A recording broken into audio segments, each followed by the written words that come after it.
The candlelight flickered between us as the waiter poured wine into the glasses we'd clinked every anniversary for 2 decades.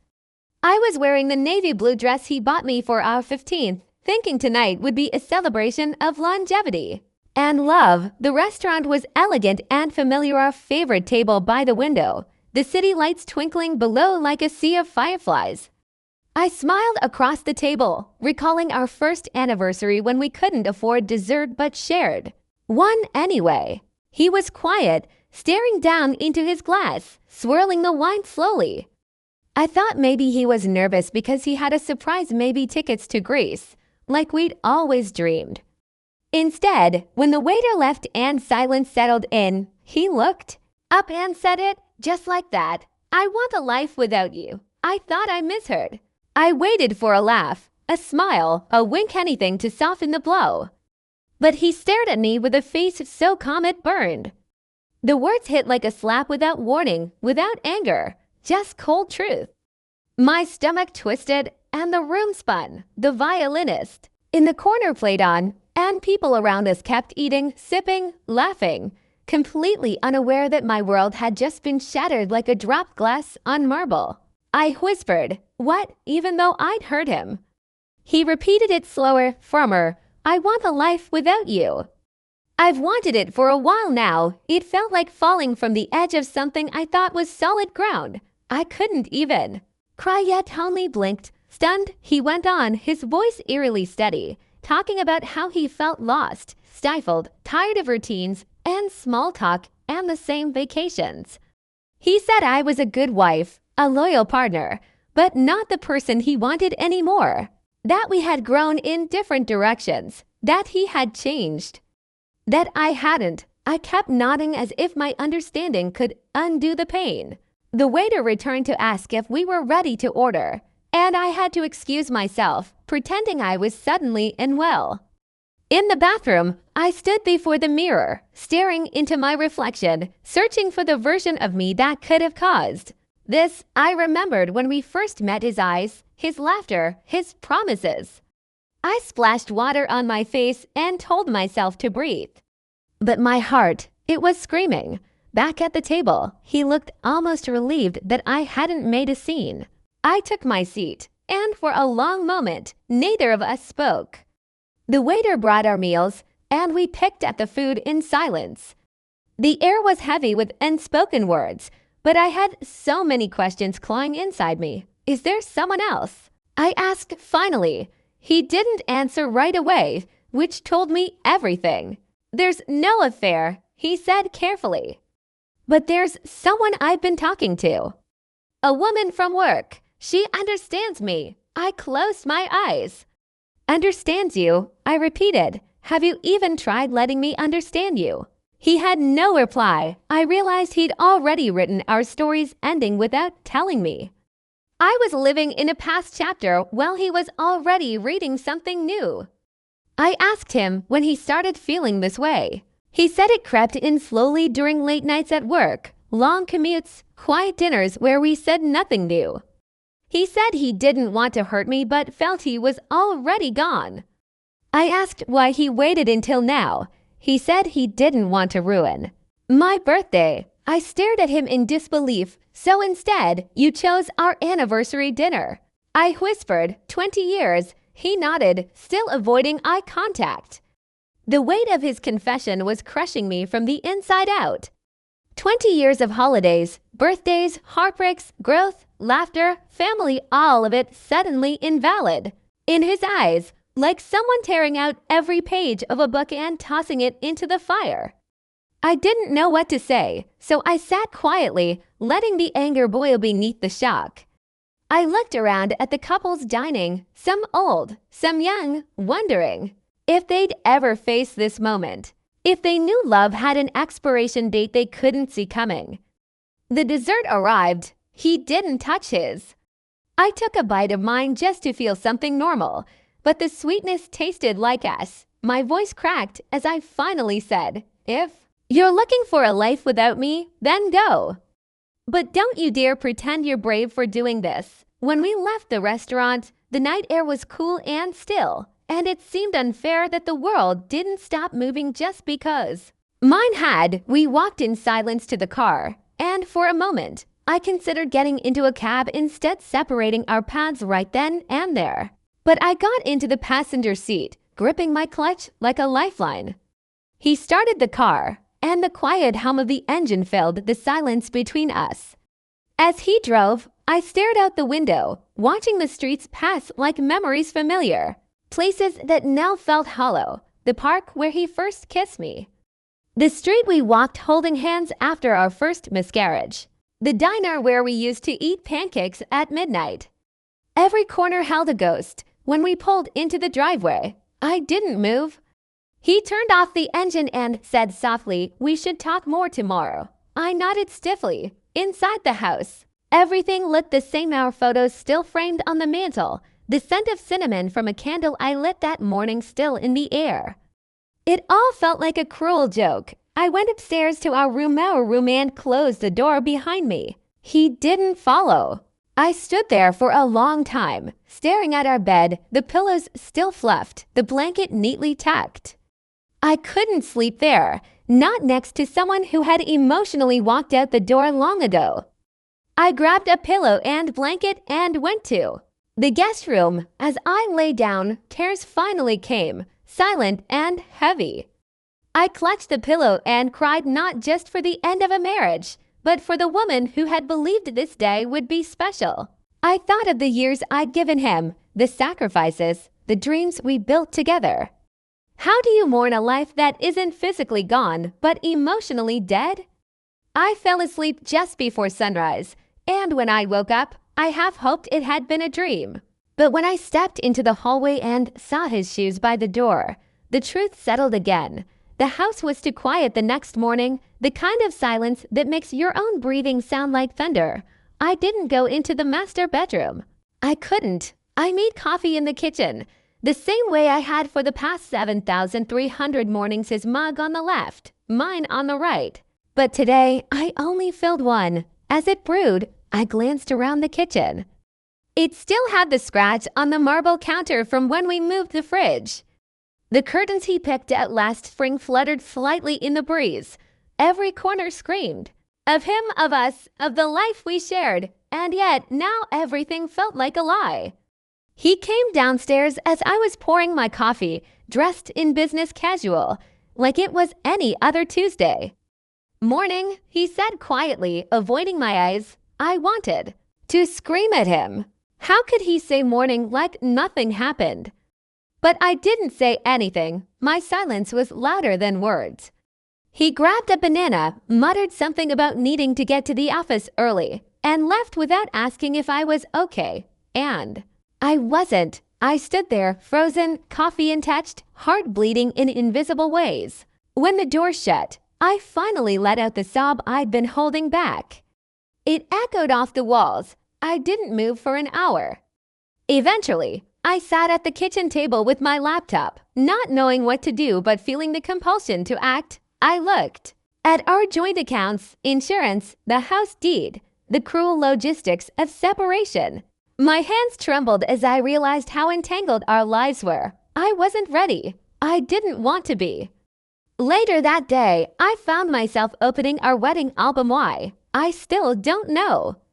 Maybe to torture myself, maybe to remember when we were real. I stared at our younger faces, full of hope. He looked at me in those pictures like I was the only woman in the world. What happened to that man? Did I change so much? Or did he simply stop trying? I noticed a handwritten letter tucked behind the final page of the album, my old anniversary note to him from year 10. I had written, "No matter what life brings, I'll always choose you."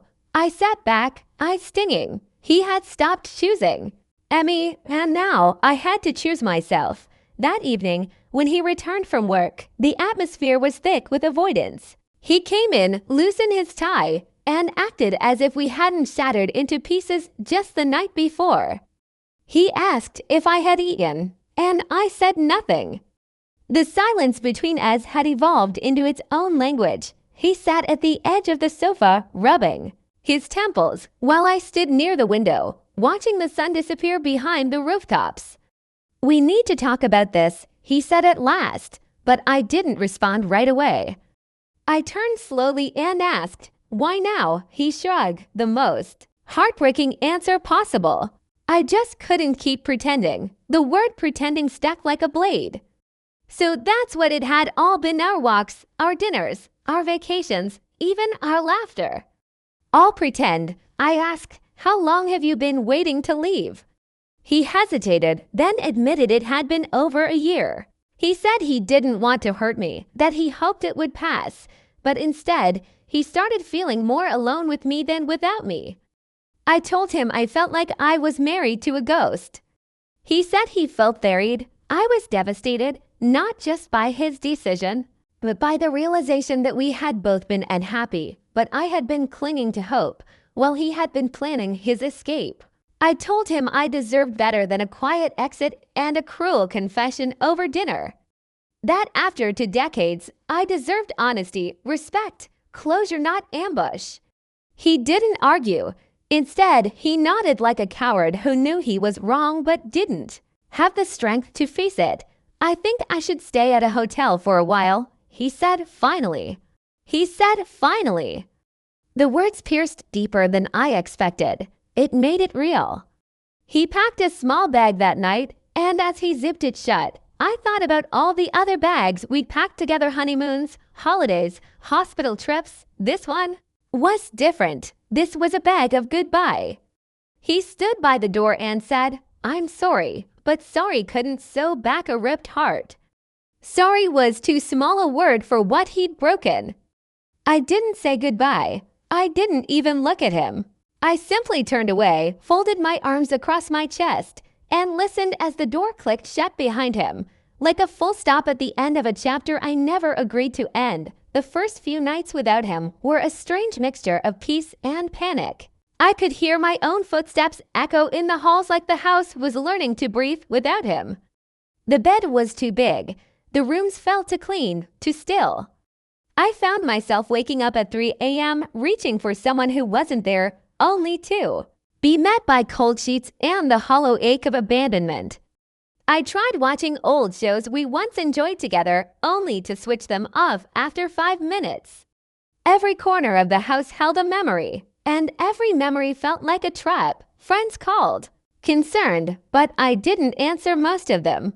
I didn't know how to explain that I wasn't just mourning a marriage, I was mourning a version of myself that no longer existed. One day I walked past the mirror in the hallway and barely recognized the woman staring back. Her eyes were tired, her smile missing, her posture bent from the weight of silent grief. So I did something I hadn't done in years. I took out an old sketchpad from the attic. Before marriage, before bills, before life became a spreadsheet, I used to draw. I spent that entire afternoon sketching. The pencil moved as if it knew. The paint better than my mouth ever could. The sketch that emerged wasn't of him or us, but of a woman standing at the edge of a cliff, wind in her hair, storm behind her, sunrise ahead. For the first time in days, I felt something other than heartbreak. I felt ... awakening. Slowly, I began reclaiming pieces of myself that had gone missing during the years of compromise and quiet sacrifices. I rearranged the furniture in the living room. I painted the guest room a warm amber tone. I made dinner the way I liked it: spicy, bold, with flavors he always complained were too strong. And then, I sat in the middle of the room and ate in silence, not feeling lonely but free. Not because I didn't love him anymore, but because I was remembering how to love myself. Weeks passed, and with them came moments of clarity. I began journaling every morning, pouring my thoughts onto paper like medicine. I visited places I hadn't been to in years: bookstores, art galleries, even the small lake where I used to sit with my grandmother. The world, it seemed, had continued without me, but now I was rejoining it on my own terms. Then one evening, my phone buzzed. It was a message from him. "Can we talk?" I stared at the screen for a long while, unsure what to feel. Part of me wanted to ignore it, but another part, the one still tender, still tangled in the web of 20 years tied back. Tomorrow, 6 p.m., he arrived at the house, looking thinner, older. He didn't try to come in. We sat outside on the porch, the sky painted with soft hues of pink and orange. "I've been doing a lot of thinking," he began. I listened without interrupting. He spoke of regret, of how he rushed things, how he felt overwhelmed by the weight of his own expectations.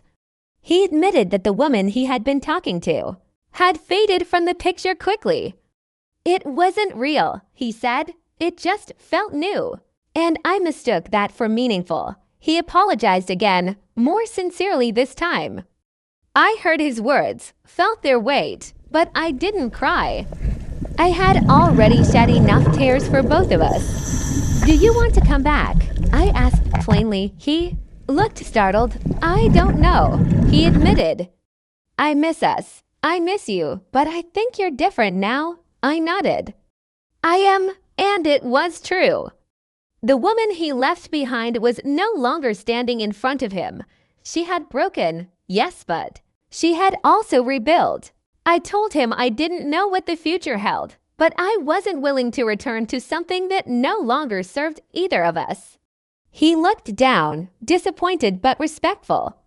We sat in silence a bit longer, two people who once shared everything, now sharing a quiet acceptance of what was lost and what might still be found individually. Months later, life had taken on a rhythm again. Not the same rhythm as before, but one that felt honest, earned. I started hosting art classes at the community center, helping others find expression through creativity, the way I had. I found joy in small things: a morning walk, a perfect cup of tea, a letter from an old friend. I even started traveling, something we'd always planned together, but never did. I visited cities I used to dream about, wandered through cobbled streets, tasted new foods, danced under unfamiliar stars.